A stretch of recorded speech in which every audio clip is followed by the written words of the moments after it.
एक छोटे से गांव में कुमार सोहन रहता था।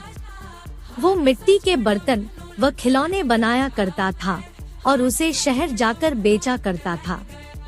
कभी कभी उसके 2-4 खिलौने बिकते तो कभी वो भी नहीं, जैसे तैसे उसका गुजारा चल रहा था। एक दिन उसकी बीबी शीला बोली, सुनो जी, क्यों न शहर जाकर कोई नौकरी ही कर लो।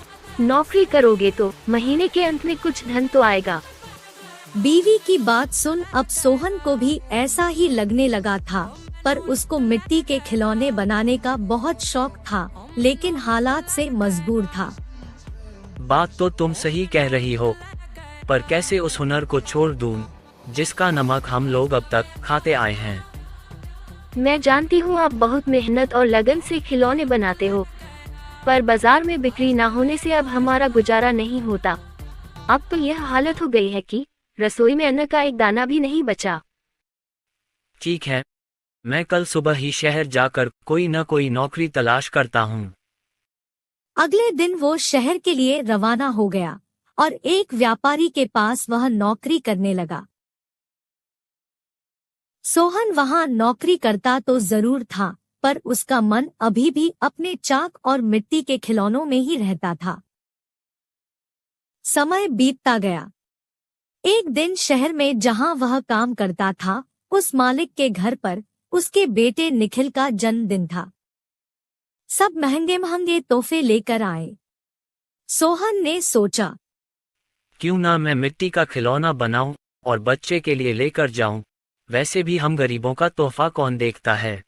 यह सोचकर वह मिट्टी का खिलौना बनाया और बनाकर जन्मदिन पर ले गया। जब दावत खत्म हुई तो निखिल की नजर उस मिट्टी के खिलौने पर पड़ी। उसे वो हाथ में उठा लिया और खुश होकर और भी बच्चों को दिखाने लगा। खिलौना सभी बच्चों को बहुत पसंद आया और जिद करने लगे कि उनको भी वैसा ही खिलौना चाहिए। यह सब देख सभी मेहमान एक दूसरे की तरफ देखने लगे और एक ही बात पूछने लगे, अरे वाह, इतना शानदार तोहफा कौन लाया है?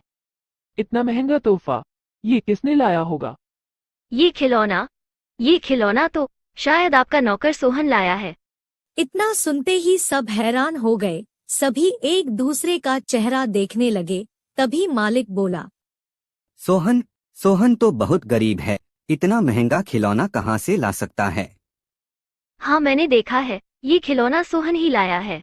ठीक है, सोहन को बुलाओ, उससे पूछो कि ये खिलौना वह कहाँ से खरीदा है। वहाँ सोहन आता